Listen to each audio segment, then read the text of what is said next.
Iniciamos mais uma edição do Dimensão Total na TV. Nosso programa tem a produção do querido jornalista Ronald Machado. Lembro, para iniciar o WhatsApp do programa, aqui é Fortaleza 85999251122. Lembro também o nosso portal na internet, portal@arrudabaixo.com.br, para o telespectador rever qualquer um dos programas anteriores e assistir o nosso programa ao vivo, às segundas, quartas, sextas e domingos, sempre às 21 horas. Hoje no programa, Dr. Zé Maria Filomeno. Dr. Zé Maria Filomeno é advogado, economista, colunista do jornal Estado e também participa dos programas do jornalista Ronald Machado e Fernando Maia na Rádio Assunção.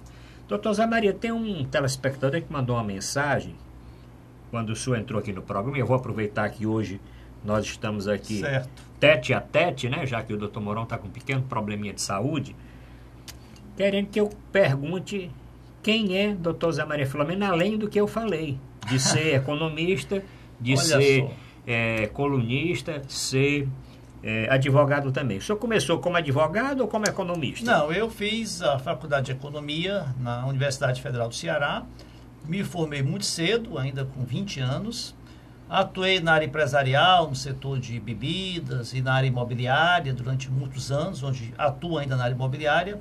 E depois fiz também o curso de Direito, já terminei o curso de Direito na Universidade de Estácio, aqui em Fortaleza.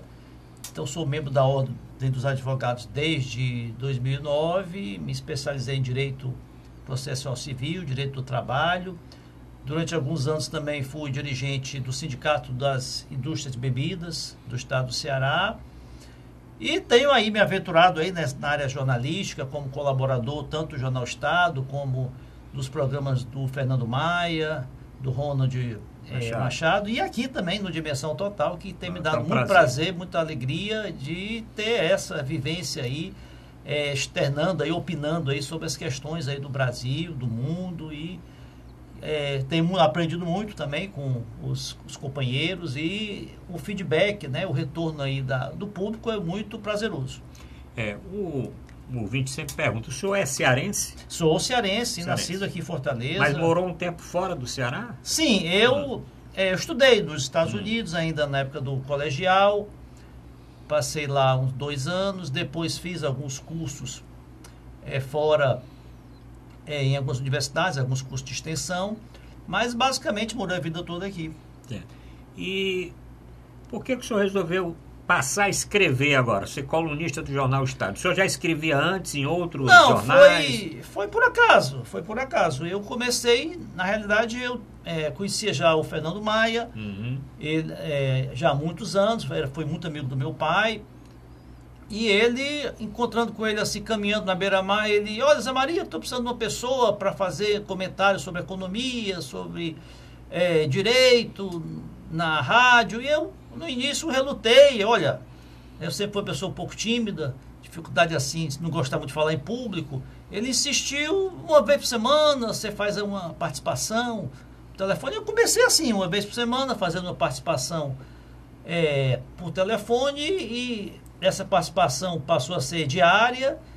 Daí eu encontrei também o Ricardo Palhano, que também já conheço há muitos anos, desde a época que o meu pai foi sócio do Jornal Estado, e ele me convidou para escrever no jornal, para enviar alguns artigos, e depois veio também o seu convite aqui para participar aqui do Dimensão Total, que muito, né, como eu bem disse, muito me satisfaz, e por acaso, né? Surgiu assim por acaso, através dos amigos e através de vocês aí, que me prestigiaram aí com essa oportunidade. Bom, o nosso telespectador pode ler os artigos do Dr. Zé Maria Filomeno também no nosso portal na internet, portal@arrudabaixo.com.br, vai na seção de colunistas, está lá postado toda semana o artigo do Dr. Zé Maria. Aliás, eu que tenho o controle do nosso site, do nosso portal, é um dos mais acessados. Obrigado. Certo? Os artigos que o senhor posta toda semana são um dos mais acessados. O portal ele é diverso, tem muitas opiniões, Nós tratamos de saúde, de economia, temas da política, temos outros colunistas também, e o doutor Zé Maria está lá na coluna todas as semanas. Bom, mas vamos começar aqui, tem muito assunto para hoje. Eu queria conversar com um tema mais atual, que gerou uma polêmica danada, falando do nosso Ciro Gomes. Ciro Gomes se irrita em entrevista e, segundo um blogueiro ligado ao MBL, levou ali 2 tapas no pescoço. Eu já li há pouco tempo que isso é fake news porque descobriram naquele site Catraca Livre que teve uma aceleração neste vídeo. O vídeo vinha normal, segundo consta na página, e na hora desse dito tapa no pescoço, ele acelerou um pouquinho. Porque se acelerar, vira uma tapa. Se não acelerar, vira ali um carinho meio assim, indignado, alguma coisa assim, né? Mas o que é certo é que o ex-governador Cid Gomes e pré-candidato à presidência da República participava de um evento, um fórum titulado Fórum da Liberdade, em Porto Alegre, né, agora, essa semana, e resolveu dar uma entrevista. E na entrevista estava esse cidadão aqui, um blogueiro ligado ao MBL, de nome, ver se eu descubro aqui o nome dele aqui, vou já descobrir o nome dele aqui, desse blogueiro. É Arthur Deval, intitulado Mamãe Falei. Mamãe Falei. E nesse negócio de Mamãe Falei, ele perguntou, quer dizer, ele foi muito ácido nas perguntas e realmente irritou o nosso ex-governador. Não é assim de ficar calado, né? E gerou toda essa polêmica. O que é que o senhor acha? Olha, veja só, o ex-ministro Ciro Gomes, que é pré-candidato a presidente da República, ele precisa se assessorar melhor, a sua assessoria de imprensa, né? Porque ele foi provocado, caiu aí numa casca de banana. Ele deveria saber, ou ter sido alertado, que esse cidadão, esse blogueiro, ele acostuma mais em fazer essas pegadinhas, né? Em provocar políticos. Ele vai a eventos onde estão políticos participando, vai muitas vezes a aeroportos. Uhum. Eu já vi várias matérias dele em aeroportos do próprio Congresso, onde literalmente, determinadamente, ele provoca os políticos, faz perguntas embaraçosas, né? Vai ali no calcanhar de Aquiles e gera assim um tumulto, né? Gera uma reação violenta, muitas vezes até violenta, deseducada do político, e isso é que lhe dá audiência, né? Ele é o chamado youtuber, que é uma atividade nova, alguém que fica postando matérias que geram repercussão na internet, né? Matérias sensacionalistas, né? E o Ciro Gomes caiu nessa. Eu já vi várias matérias dele com políticos, que uma vez até, uma coisa até muito constrangedora. Ele, um político aí, acho que é um deputado do PDT do Maranhão, estava no aeroporto, ele fez lá ele se dirige à pessoa como se fosse um repórter, ou como se fosse alguém que quer tirar uma selfie, né? E faz lá uma pergunta embaraçosa, constrangedora. Nesse caso, ele colocou até um tomate, né? Uhum. Ele amassou um tomate na blusa lá do deputado. E o Ciro Gomes, que já uma figura pronta para esse tipo de provocação, porque ele tem pavio curto, ele mesmo diz que não tem papas na língua, que reage, que diz o que pensa, né? E nesse caso ele devia ter evitado, né? Já sabedor do histórico, né, das intenções desse blogueiro, que é exatamente criar assim, uma situação constrangedora, uma situação escandalosa, né? Ele devia ter evitado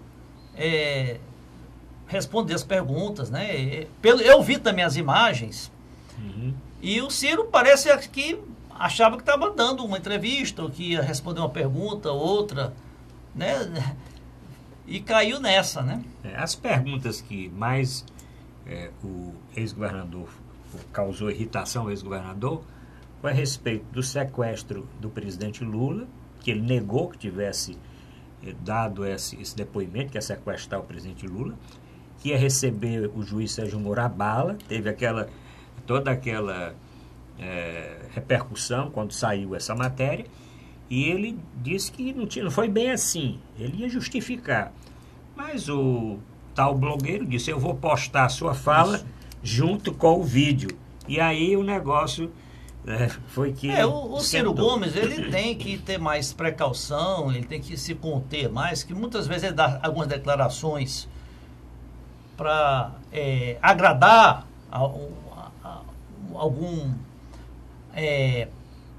alguma ala da política. Ele deu essa declaração para agradar os lulistas, né, de que sequestraria o Lula caso o Lula fosse preso, né? E ele disse isso mesmo, né? Ele disse isso. Agora tem que se explicar. Como ele deu também, ele disse que receberia uma ordem de prisão do Sérgio Moro Bala, né? Então ele tem que ser mais contido, né? Mais reservado, né?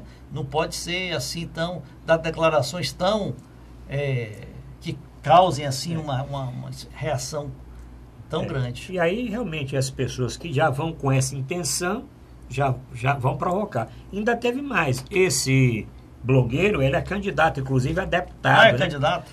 Candidato a deputado estadual pelo DEM de São Paulo. Esse pessoal do MBL está se posicionando se colocando como candidato, pelo menos agora como candidato. Inclusive ele teve uma resposta até preconceituosa, né? Porque ele disse... Não estava no Nordeste. Você não está no Nordeste, fazendo o que quer, batendo em todo mundo, então... E realmente, quer dizer, o Ciro ficou meio chateado, mas não foi realmente tapa. Ele deu um tapinha assim, tapinha nas costas, rapaz, assim, quer dizer, vai pra lá. Não é por aí, vai pra lá. Ele realmente não deu. Até mesmo costas. Quando ele entrevistava, o Ciro disse: olha, se eu tivesse dado, tinha ficado aí uma marca. E o que é certo é o seguinte: tanto que ele não deu, o blogueiro não foi fazer um exame de corpo de delito, não foi fazer um boletim de ocorrência. Disse que não ia processar, porque não sei o quê, porque realmente... E essa descoberta de que esse vídeo realmente foi editado e acelerado, aí já muda, porque nós vamos falar depois de futebol, nós vamos falar da conquista do Ceará e do campeonato cearense, nós vamos falar um pouco aqui, num bloco aqui, vamos tratar as perspectivas aí do Fortaleza, do Ceará, para a Série B, para a Série A, né? Mas você sabe, se você acelera, muda totalmente ali. Se aquilo é uma falta, se é mais violento, se não é mais violento, se entrou para quebrar, se não entrou. Então isso pode, inclusive, reverter. E a outra coisa, essa é a atitude preconceituosa do blogueiro. E uma coisa também que ele falou, depois da confusão toda, todo mundo já indo para seu lugar, ele ainda se vira para o Ciro para dizer que não era Patrícia Pilar. Eu não sou Patrícia Pilar para bater em você. Quer dizer, o cara realmente... Olha, mas o Ciro devia... Agora ele tem que sido orientado. Rapaz, olha, esse cara te perguntando... Não chega nem perto dele. Chega nem perto. O cara perguntado, você diga que não vai responder. Ele faz aquele estilo do Pânico, né? Aquele programa do Pânico na TV, que eles vão ao Congresso e ficam achicalhando os senadores, os deputados. Então... Pois é, então esse caso aqui... Na outra vez, nós lembramos bem daquela campanha que o Ciro estava muito bem nas pesquisas, né? E por causa daquele vídeo, daquele áudio, daquela entrevista lá em Salvador, numa emissora de rádio, aquilo ali foi o suficiente. Depois ele teve certa infelicidade em comentar o assunto com a Patrícia Pilar, e aí pronto. Aí ele já não tinha um apoio grande da imprensa, não era o candidato... O candidato estava correndo meio por fora e se apresentando, né? Tá certo? Mas eu acho que apesar destas atitudes todas, ele tem um eleitorado, ele tem espaço nessa campanha, né? Nós vamos falar depois da prisão do Lula, da saída do Lula. Ele tem um recall grande, né? Ele tem um recall, candidato pela terceira vez agora, né? Governador, ministro. Ele não é um desconhecido no Brasil, todos conhecem ou por um lado ou por outro, mas sabe quem é o Ciro atualmente, né? Então, ele é uma pessoa. Nós vamos falar depois, mas né? com a possível quase certa ausência do Lula na eleição, ele é um forte candidato a herdar, pelo menos, não digo o apoio do PT, acho mais difícil, mas de boa parte do eleitorado do PT. Bom, então esse é o primeiro tempo, depois nós vamos juntar essa parte do Ciro, vamos falar nos outros candidatos, porque com essa janela partidária, muitas pessoas mudaram de partido, né? Tem partido aí que ganhou 20 deputados a mais, partido que perdeu 10 deputados, um negócio assim. E as filiações de última hora. Aqui no Senado teve deputado que já mudou só esse ano 3 vezes de partido. 3 vezes. E nós vamos falar da filiação do ex-presidente do Supremo Tribunal Federal, Joaquim Barbosa, ao PSB. Não sabe se é candidato, mas o cara vai se filiar, um cara não é político, vai se filiar no último dia e não está com a intenção de concorrer, né? Então nós vamos falar do Meirelles, que deixou também o cargo de ministro, pensando em se candidatar. Tem mais de 14 candidatos, vamos ver se a gente soma aqui, doutor Zé Maria, se a gente vai à memória a quantidade de candidatos aí que estão já assim com pré-candidatura. Só não tem candidato para governador do Ceará, né? Aí falta. Governador do Ceará que está cada vez um número menor de candidatos. Para presidente do Brasil, todo dia surge candidato, né? Mas no Ceará tem novidades também, né? Nessas filiações aí tem algumas novidades. Tem sim. Né? E ninguém sabe o que é que pode acontecer. Vamos fazer o seguinte, Vicente, vamos terminar logo esse bloco, né? E vamos voltar para falar da política nacional, vamos falar do caso Lula, vamos falar do Supremo Tribunal Federal com relação à prisão em segunda instância e vamos falar de futebol também. Voltamos já.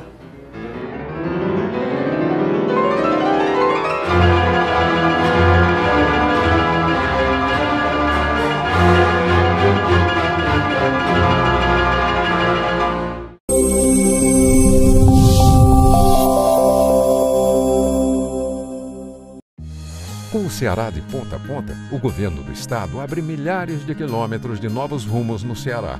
Ao todo, 5 milhões de cearenses serão beneficiados pelas ações do Ceará de ponta a ponta, com obras de restauração, pavimentação e duplicação que geram empregos, oferecem mais segurança e criam novas oportunidades. Hoje, com a estrada do jeito que está, quando minha filha sai, eu fico mais tranquila, por causa que a estrada está boa, né? Ela vai e volta com mais conforto e segurança. Para eu que venho de moto, melhorou muito, porque a pista agora está boa. Vem mais disposta, sai mais tarde um pouquinho e chega no horário certo. Mais de 1.500 quilômetros de estradas já foram concluídas e até o fim de 2018 serão cerca de 3.000 quilômetros de estradas requalificadas. Essa é a direção para levar um futuro melhor para todos os cearenses. Ceará, novas ideias, novas conquistas. Governo do Estado do Ceará.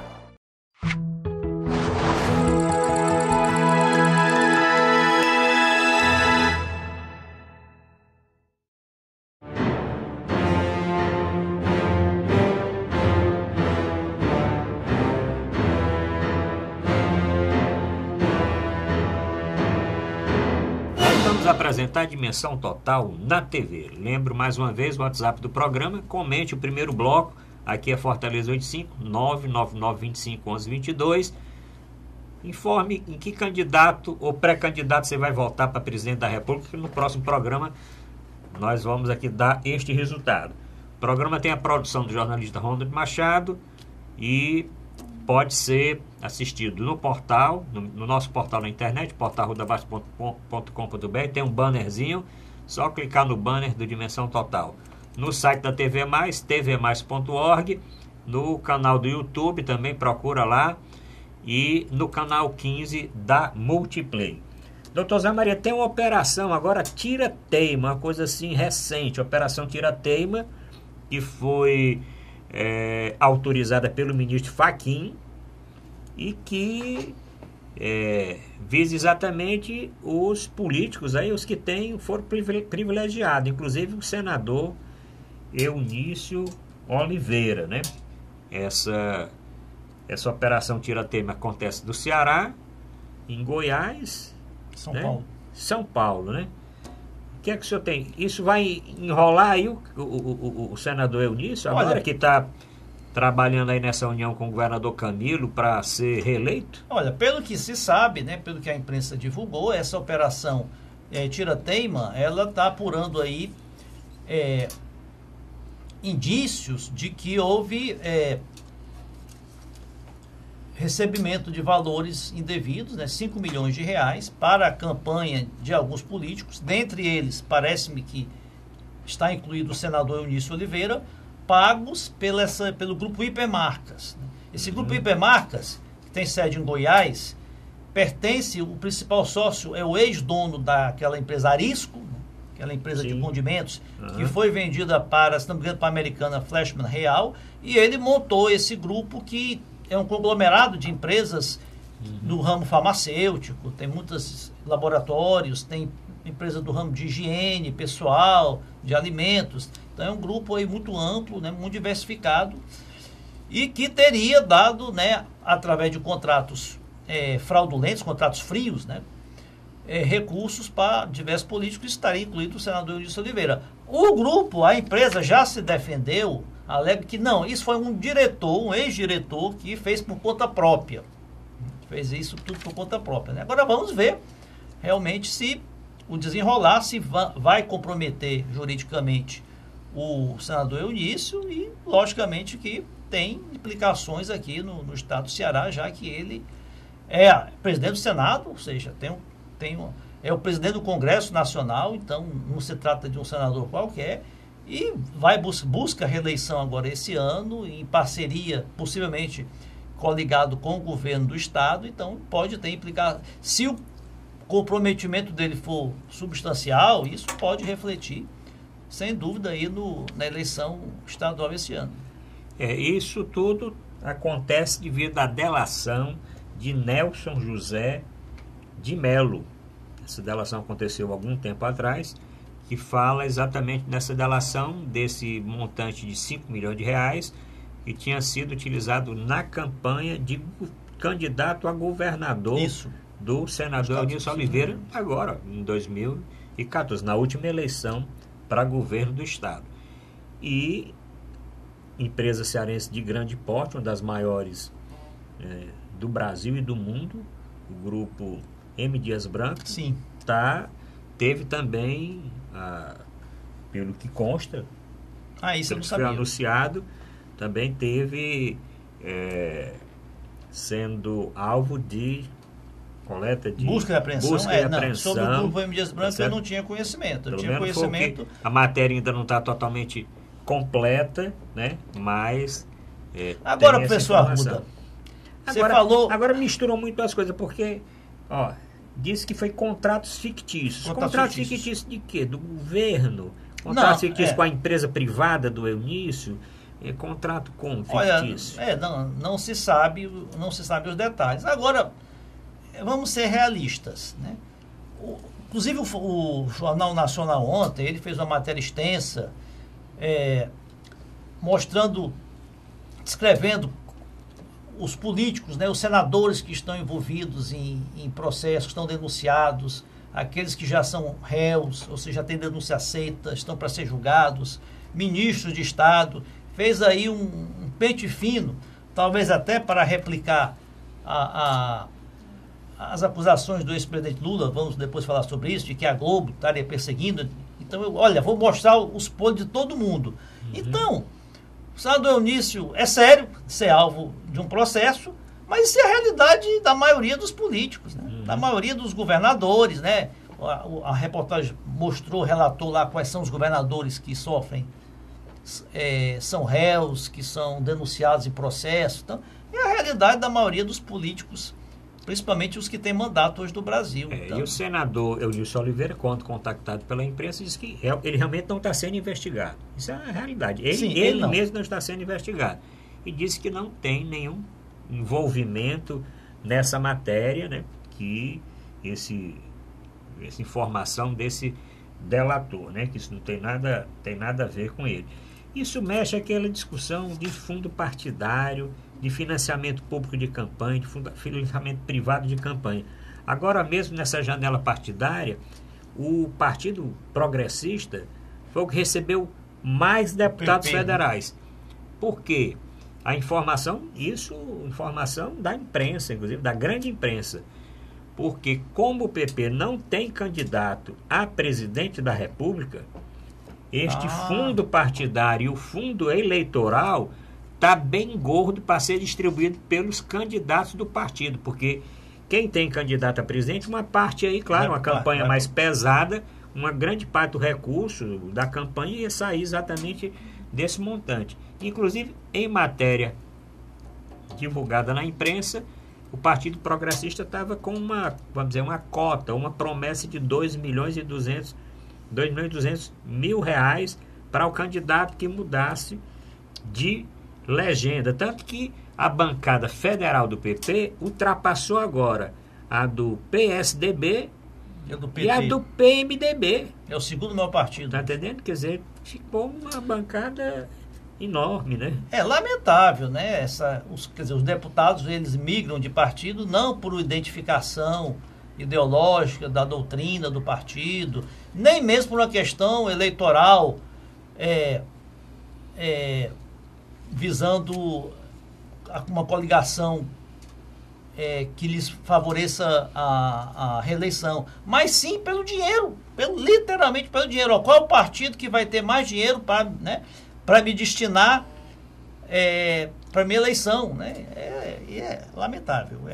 Vamos aproveitar essa matéria, doutora Maria, vamos entrar um pouquinho nessas últimas filiações, né? O que é que o senhor acha da filiação do ex-ministro, ex-presidente do Supremo Tribunal Federal, Joaquim Barbosa, ao PSB? Ele tem espaço para ser candidato? O senhor acha que ele tem como viabilizar a candidatura dele? Olha, ele estava já se noticiava que ele estava já há alguns meses, desde o ano passado, negociando com o PSDB a sua filiação ao PSB, né? Ao PSB, Partido Socialista Brasileiro. Exatamente para tentar lançá-lo, né, como candidato a presidente, né? Logicamente que essas negociações envolvem muitos aspectos, né? A questão financeira, se o partido vai ter condições de proporcionar recursos para bancar uma campanha presidencial, que não é barata, a questão das coligações, talvez ele não aceitasse coligar com certos partidos que têm uma postura muito diferente do que ele defende. O PSB também havia também a tratativa do PSB de apoiar o Alckmin em troca do Geraldo Alckmin, né, que é o candidato do PSDB a presidente. Márcio França, né? Em troca do apoio do Alckmin à eleição do Márcio França, que é atual governador de São Paulo, pois assumiu como vice. Então, tem todo esse jogo de xadrez. Agora, eu acho positivo para o cenário político a entrada na disputa presidencial do Joaquim Barbosa, porque, além de ser um homem muito sério, muito preparado, é importante que esse espectro, né, que ele representa, de alguém novo na política, ele é uma pessoa realmente, não é um político profissional, muito pelo contrário, mas ele destacou-se muito pelo combate à corrupção, pela sua postura intransigente, né, na defesa aí da retidão na política, no trato do dinheiro público, que ele demonstrou durante o julgamento do Mensalão e ao tempo que ele presidiu o Supremo Tribunal Federal. Eu acho um nome muito bom, eu acho uma opção muito boa na disputa presidencial. É um homem que vem sem vícios da política, né, e que pode atrair uma parcela grande do eleitorado, exatamente esses que têm, assim, no combate à corrupção, na ética, na política, o seu maior, um valor importante. Vamos falar de outro nome que até as últimas horas, os últimos instantes do prazo fatal para deixar o cargo, ficou naquela de manhã, ele não ia sair, no fim acabou saindo, que foi o ministro da Fazenda, Henrique Meirelles, na expectativa de ser candidato a presidente ou candidato a vice do Temer, se o Temer tiver essa coragem de ser, porque as últimas pesquisas, apesar de intervenção federal no Rio, através de um marketing muito grande, mas ele não sai daquele patamar, porque ele melhora, ele faz alguma coisa que pode gerar popularidade, aí tem os amigos, aparece uma denúncia, aparece alguma coisa e ele não consegue sair dali. Mas o Henrique Meirelles, você acha que ele consegue viabilizar? O Joaquim Barbosa, se tiver realmente recurso, coligar com alguém, né? Dizem até que pode ser com a Marina Silva, se bem que a Marina Silva lançou também a pré-candidatura dela a presidente da República, falando inclusive uma coisa assim, tá meio, ela não está tão animada, né? Ele vai ter poucos segundos. Né? E o problema da Marina é que o partido dela só tem 1 ou 2 deputados. Pois pouco tempo pela legislação, os debates, para participar dos debates, o partido tem que ter pelo menos 5 deputados federais, 1% da Câmara, né? 5 ou 6 deputados federais. Perdeu, inclusive, agora nessa janela partidária. Então, se o partido não se coligar com outros partidos que agreguem, que tragam deputados para chegar pelo menos a 6, ela não vai participar dos debates, porque é muito complicado, né? O candidato a presidente se viabilizar sem participar dos debates. Sobre o Henrique Meirelles. Olha, o Henrique Meirelles é um homem que é milionário, quer dizer, muito rico, deu muito dinheiro ao tempo em que foi presidente do Bank Boston. Já foi presidente do Banco Central por 8 anos, durante o governo Lula, foi agora ministro da Fazenda. Então, eu acho que ele filiou-se e saiu do ministério almejando a possibilidade de concretizar um sonho, um desejo, uma aspiração de concorrer à presidência da República. Então, ele está apostando na eventualidade de ser candidato e só ganha quem é candidato. Acho muito difícil que ele, mesmo sendo... Não acredito na candidatura do presidente Temer, não acredito. Eu acho que, como você bem disse... quando ele começa a melhorar um pouco.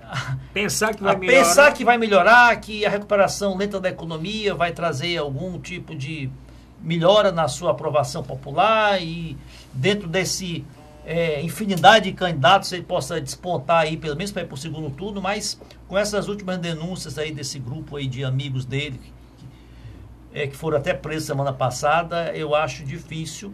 E o Henrique Meirelles também acho a candidatura muito difícil, porque dependeria da economia, dar uma recuperação rápida, que o eleitorado percebesse uma melhora na condição econômica, para que ele se viabilizasse. Não vejo condição.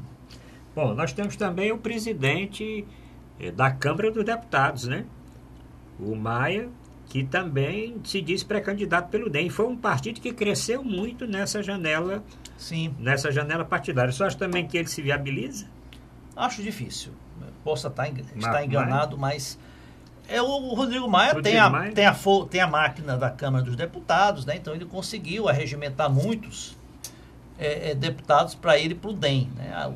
A ideia dele, pelo menos ele tinha externado isso até o ano passado, era de viabilizar a sua recondução à presidência da Câmara no próximo ano, na próxima legislatura.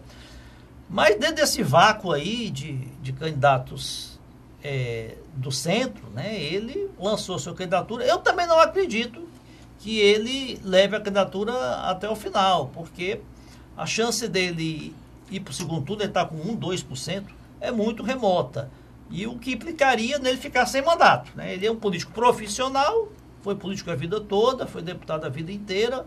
Acho que não vai querer ficar 4 anos aí, pelo menos, sem mandato. Não acredito. Pois é, essas aí são opções. Além desses candidatos, existe o presidente do grupo da Riachuelo, Flávio Rocha, que também se filiou ao Partido Novo, né? Não, ele se filiou ao PRB. PRB, sim, foi o PRB, nós comentamos até na semana passada aqui. Ele consegue se viabilizar também? Pelo menos ele está num partido que tem alguma base. De pequeno para médio, né? Tem uma base, eu acho que tem 20 e poucos deputados, né? Garante algum tempo de televisão, ele tem recursos, né? Ele não vai depender só dos recursos do fundo partidário, ele é um homem muito rico e também com a bandeira do liberalismo econômico, ele pode conseguir doações. Então, acho difícil, porque uma pessoa, apesar de já ter sido deputado, mas há muitos anos atrás, pelo Rio Grande do Norte, é uma figura desconhecida do grande público, do grande eleitorado no Brasil inteiro. É muito difícil numa campanha aí de pouco mais de 2 meses, né, ele se viabilizar para ir para o segundo turno. Acho também muito difícil. Vai ter, talvez, 2%, 3% no máximo. Não vejo como ele possa ir mais do que isso. Só nesse pedacinho aqui, nesse pequeno tempo, Flávio Rocha, Joaquim Barbosa, Henrique Meirelles, Rodrigo Maia, Marina Silva. Não tem o Geraldo Alckmin, né? Sim, aí vamos colocar os os mais assim emplumados, né? Geraldo Alckmin, eu acho que ele, como é que anda aí? Ele deixou o governo de São Paulo agora na semana passada, também no prazo final, né? Você acha que ele consegue viabilizar a candidatura dele? Olha, é um candidato consubstanciado num partido grande, né? Ele já negociou o apoio do PSD, que é o partido do Gilberto Kassab, que tem também muitos deputados. Ele até, se as coisas correrem como estão, deve ser o candidato que vai ter mais tempo de televisão. É o candidato que vem, né, do governo de São Paulo, ou seja, foi 4 vezes governador de São Paulo, tem uma experiência muito grande e deve sair com uma votação muito grande do estado de São Paulo, que tem o maior eleitorado. Agora, é um candidato fora de São Paulo muito difícil de penetrar, né? Ele não tem uma empatia, né? Não tem um carisma que tem, por exemplo, o Lula, quer dizer, não pode nem se comparar o Lula em termos de carisma, mas o próprio Ciro, né? Um candidato que tem um certo carisma, uma certa empatia, ele é um candidato que o próprio parte do PSDB até contrária. O Fernando Henrique Cardoso, né?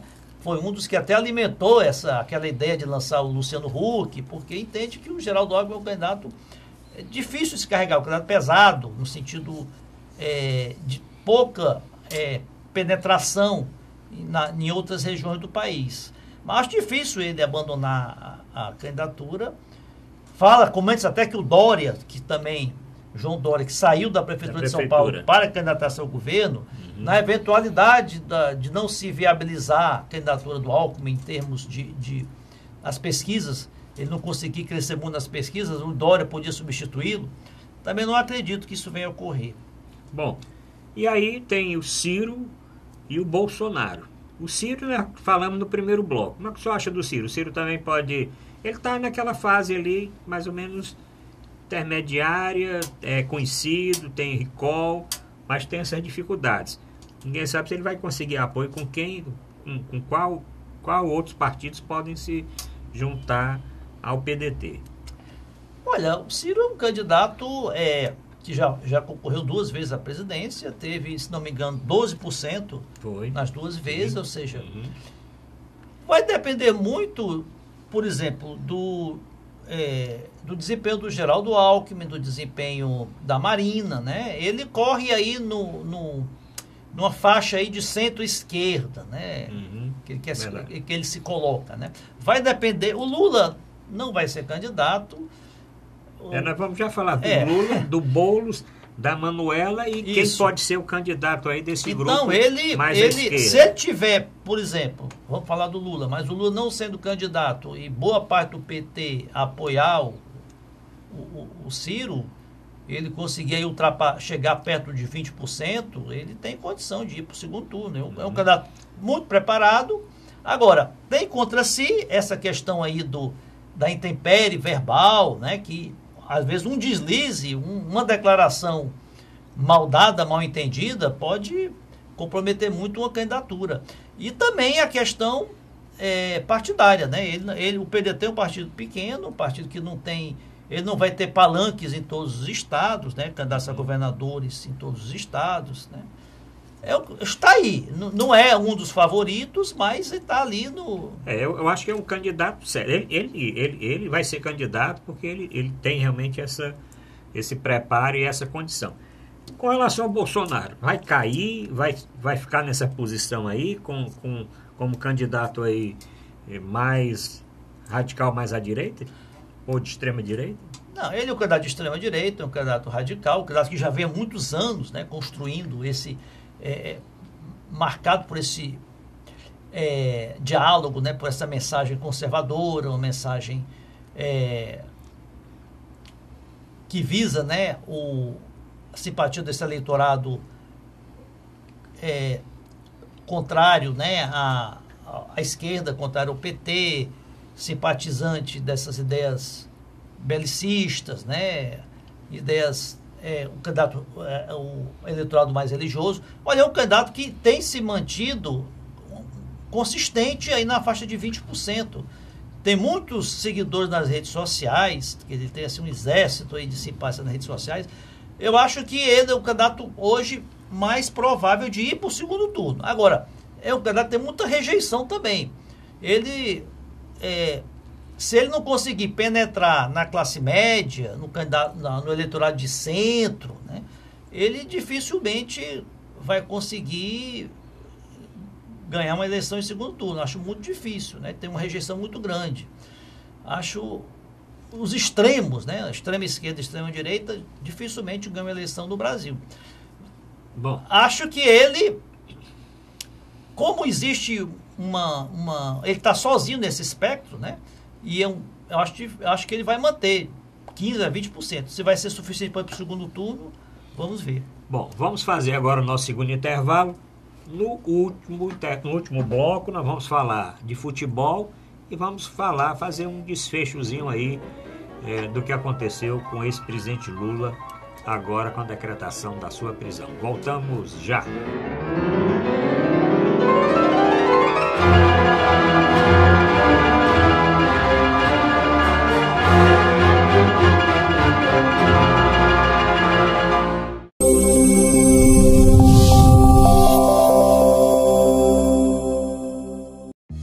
Com o Ceará de ponta a ponta, o governo do estado abre milhares de quilômetros de novos rumos no Ceará. Ao todo, 5 milhões de cearenses serão beneficiados pelas ações do Ceará de ponta a ponta, com obras de restauração, pavimentação e duplicação que geram empregos, oferecem mais segurança e criam novas oportunidades. Hoje, com a estrada do jeito que está, quando minha filha sai, eu fico mais tranquila, por causa que a estrada está boa, né? Ela vai e volta com mais conforto e segurança. Para eu que venho de moto, melhorou muito, porque a pista agora está boa. Vem mais disposta, sai mais tarde um pouquinho e chega no horário certo. Mais de 1.500 quilômetros de estradas já foram concluídas e até o fim de 2018 serão cerca de 3.000 quilômetros de estradas requalificadas. Essa é a direção para levar um futuro melhor para todos os cearenses. Ceará, novas ideias, novas conquistas. Governo do Estado do Ceará.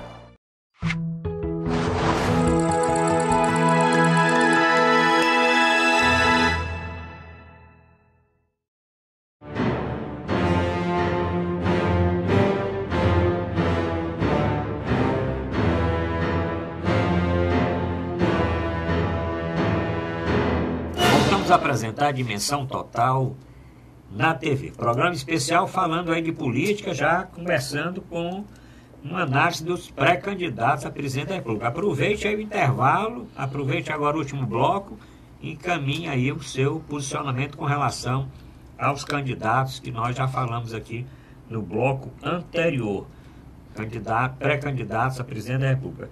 Vamos falar agora do presidente Lula, depois vamos deixar no final para falar um pouquinho de futebol. Vamos dividir esse espaço em duas partes. Presidente Lula, prisão, o que é que você achou de toda aquela, tanto da decretação da prisão, em segunda instância, sem aguardar que todas as etapas, que aqueles embargos dos embargos fossem analisados, e o desfecho final da prisão do ex-presidente Lula?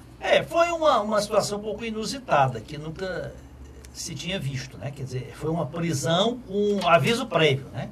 Geralmente, quando é declarado uma prisão, a polícia vai imediatamente cumprir o mandado de prisão. O juiz Sérgio Moro... Nem avisa, né? Não se avisa. Já chega lá... Então, o juiz Sérgio Moro, justificando por deferência, pelo respeito ao fato de se tratar de um ex-presidente da República, né? Decretou a prisão, mas facultou ele até se entregar 24 horas depois, até às 17 horas da sexta-feira, né? Sexta-feira, né? Isso proporcionou que se remontasse assim uma verdadeira, uma despedida do Lula, né? Uhum. Então ele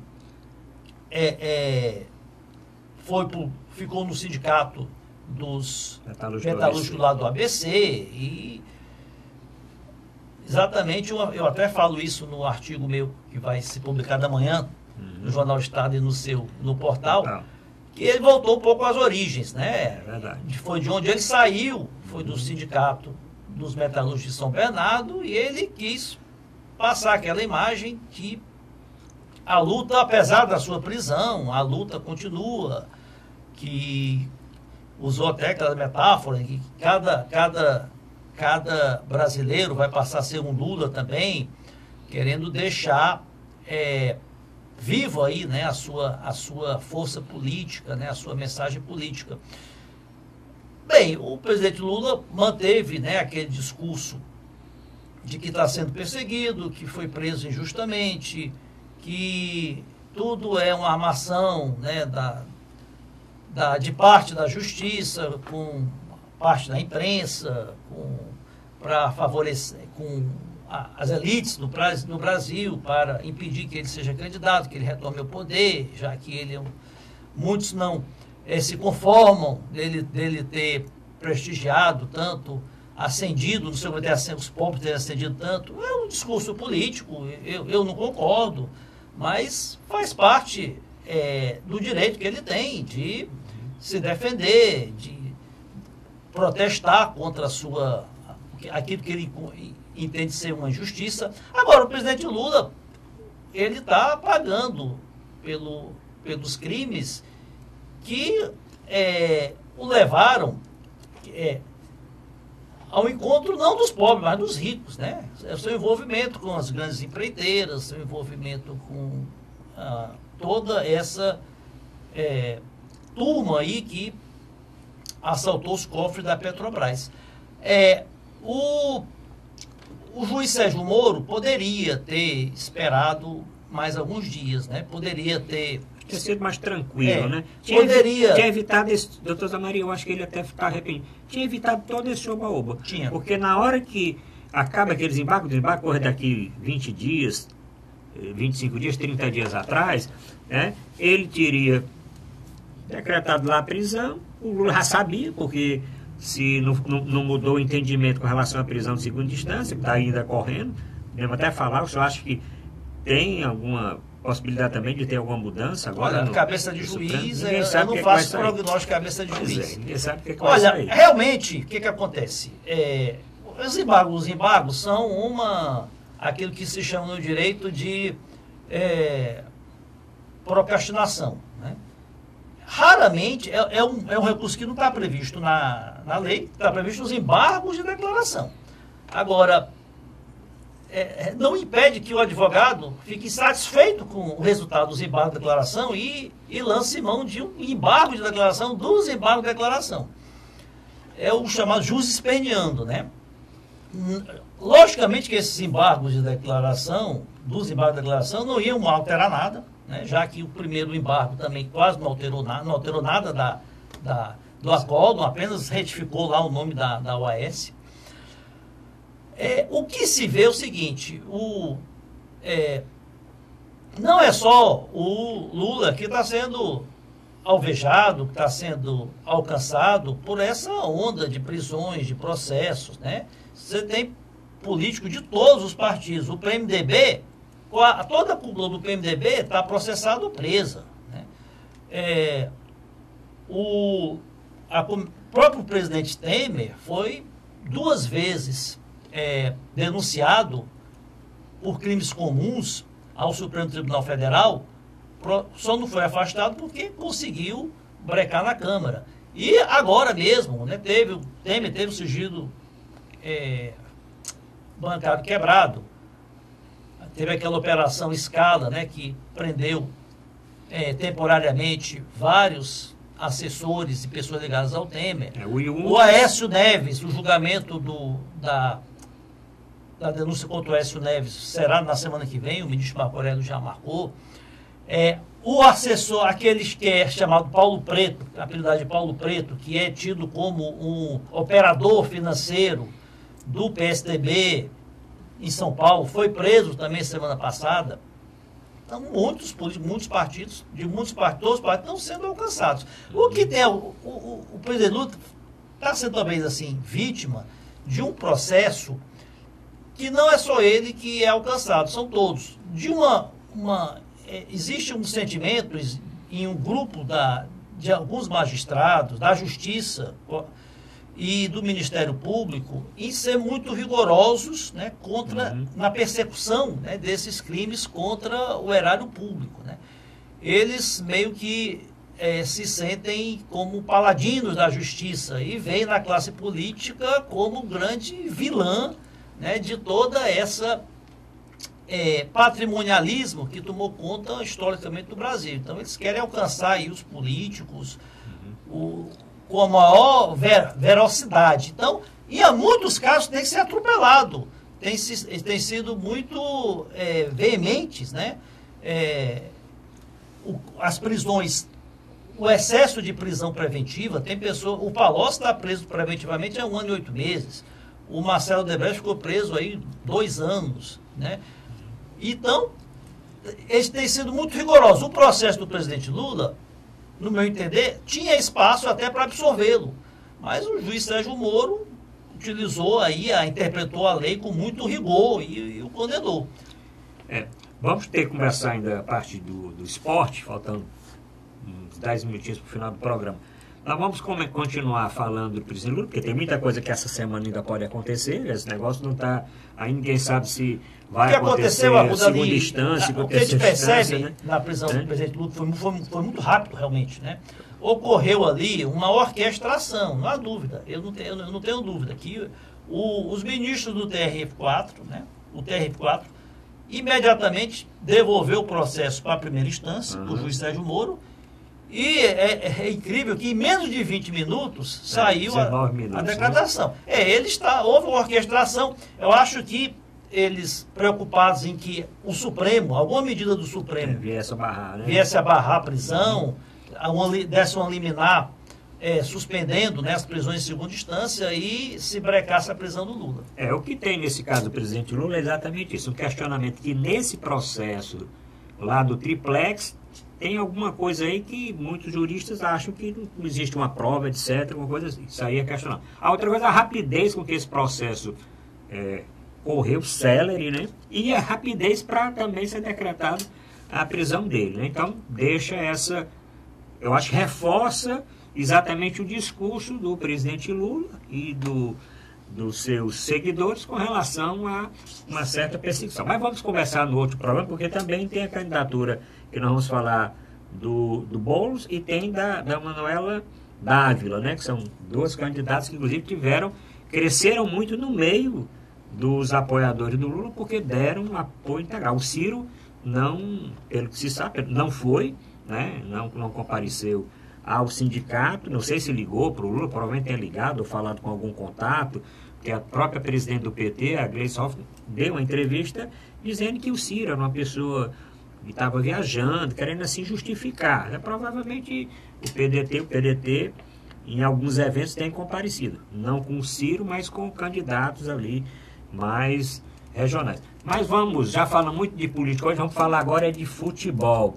Doutor Zamário, o Campeonato Cearense de Futebol 2018 foi concluído agora nessa semana e o Ceará sagrou-se pela 45ª vez campeão cearense. O que é que o senhor achou do campeonato de futebol desse ano? Eu achei que, de uma forma geral, da minha opinião logo, de uma forma geral, em todo o Brasil, foi assim um ressurgimento dos campeonatos regionais, estaduais, que queriam acabar com os campeonatos, achando que só tinha campeonato agora nacional.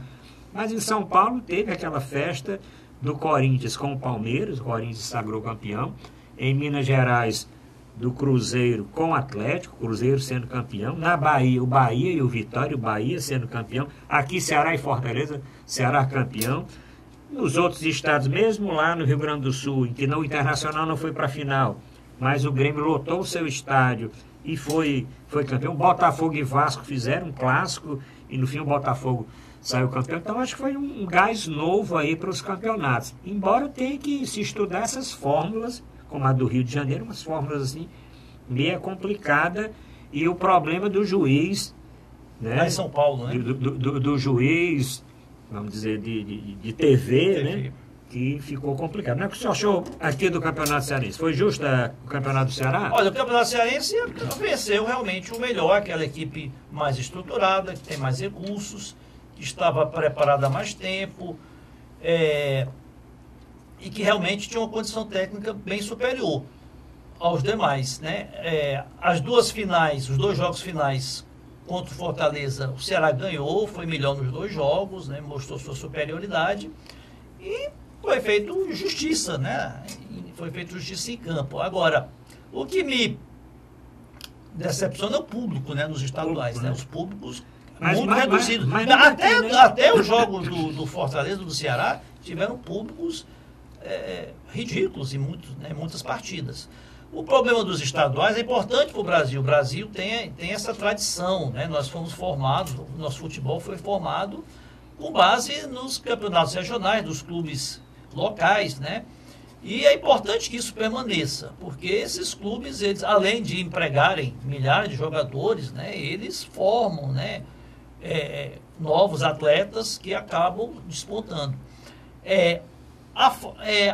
Cada estado tem a sua fórmula, mas é interessante que você vê essas decisões. Você teve no Rio de Janeiro, o Vasco ganhou o primeiro jogo, tinha vantagem para o segundo, Botafogo no último minuto, né, empatou, foi para os pênaltis e ganhou. Aos 49 minutos. Minas também, né, o Atlético tinha ganho o primeiro jogo por 3-1 e o Cruzeiro, né, levou 3-2 então, essas fórmulas que tem mata-mata, que tem final, né? O brasileiro gosta de final. Gosta, né, daquele suspense, daquela emoção do jogo final. E talvez isso aqui falte um pouco para o Campeonato Brasileiro, né? Que é um campeonato de turno e retorno. São 38 rodadas, né? Então falta essa emoção da final que tem nos regionais. Mas mesmo assim, doutor Zé Maria, com relação ao público, o público em Belo Horizonte só não foi maior do que aquele jogo Brasil e Alemanha. Mais de 60 mil. Mas é porque é final, uma final. Pois é, a final. O campeonato, eu entendi. As finais realmente foram... Né? Essa forma dos estaduais, que tem final de turno, abaixo, né? Final de campeonato, né? Esses jogos finais é que atraem o público, atraem a torcida. Mas aí é o seguinte, o campeonato terminou, eu também concordo que o Ceará foi bem superior, jogou 4 vezes com Fortaleza. Ganhou 3, né? Ganhou 3. Então, é inquestionável, né? Não tem nenhum questionamento também com relação à arbitragem. Marcou um pênalti, o jogador perdeu o pênalti. Aquele impedimento que teve gol anulado, também não teve questionamento nem do Fortaleza com relação àquilo. Os gols, não teve nenhum questionamento de alguma coisa extra campo ou do juiz. Mas agora nós vamos iniciar o Campeonato Brasileiro da Série A e Série B. Fortaleza já estreia. E o Ceará também. Eles estão preparados, doutor Zé Maria, para esses dois campeonatos? Olha, acredito que não. O Campeonato Brasileiro da Série A que o Ceará vai disputar é muito difícil, porque as condições são muito desiguais. Enquanto o Ceará vai receber uma cota, eu acho que de 28 milhões, Corinthians, Palmeiras, Flamengo recebem mais de 150, né? Fora patrocínios que são... em valores muito superiores ao nosso. Então a desigualdade econômica logicamente reflete na condição de montar um time competitivo. O Ceará tem uma certa vantagem em relação ao Fortaleza, porque o Ceará ele vem já está mantendo uma base que vem do ano passado, né? Manteve a maioria dos jogadores, manteve o mesmo treinador, o mesmo esquema tático. Agora, logicamente que precisa de alguns reforços para disputar uma Série A, que não é fácil você se manter. O objetivo do Ceará, que é se manter entre os 16, ou seja, permanecer na Série A do ano que vem, é difícil, né? Não vamos iludir o torcedor, é difícil. Mas o Ceará tem uma base, se fizer 4, 5 contratações pontuais, né, pode facilmente ficar ali no meio da tabela, ficando entre os 16, tá bom. Já o Fortaleza também é complicado, porque o Fortaleza vai disputar... Fortaleza tem a luta para subir para A, né? Para subir para A, também é mais, eu acho até mais fácil subir para A do que permanecer na A. Porque você subir, o Fortaleza vai competir ali com clubes que estão no mesmo padrão dele, né? No mesmo nível. Aliás, eu acho que ele está até no nível financeiro e de torcida, de estrutura, superior à maioria, né? Já o Ceará, ao contrário, está bem abaixo da maioria. Agora, o Fortaleza, pelo que os comentaristas descrevem, Fortaleza não conseguiu montar um esquema tático ainda, uma maneira de jogar. né? O clube, o Rogério Ceni gosta de inventar, né? Mudou muito a escalação, então, mas vamos ver, vamos torcer aí para que o Ceará permaneça na Série A e o Fortaleza pelo menos consiga permanecer na B, ou, se tudo der certo, subir para A também. Vai ser um final de ano bastante empolgante com relação a isso. E tem o Ferroviário também, né? Sim, o Ferroviário aí ainda tem um jogo. Né? Praticamente está eliminado da Copa do Brasil, porque ninguém acredita que o Ferroviário vai conseguir ganhar com 4 gols de diferença. Não vai fazer como o Roma fez em cima do Barcelona, né?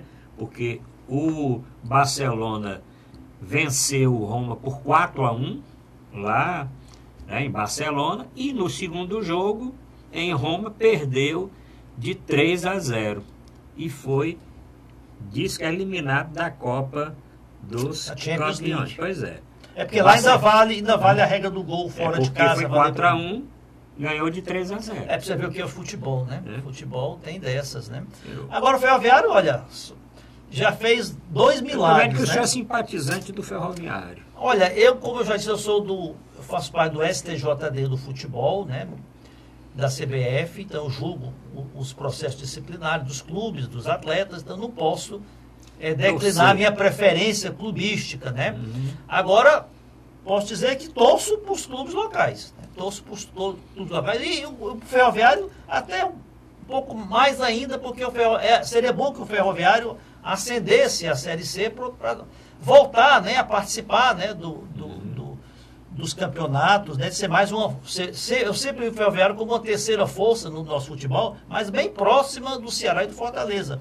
Nos últimos anos, lamentavelmente, o Ferroviário, por vários problemas, entrou numa crise enorme e chegou até a 2ª divisão do Campeonato Cearense. É bom que o Ferroviário retome, né, o seu posto aí de terceira força, né, do futebol cearense. Bom, vamos sempre, daqui para frente, ter um blocozinho, um espaçozinho para falar do futebol cearense, porque tem um campeonato, começa a semana, o Ceará vai pegar 5 pedreiras, né? Fortaleza também vai pegar já os times mais do nível dele, um pouquinho acima, e o Ferroviário.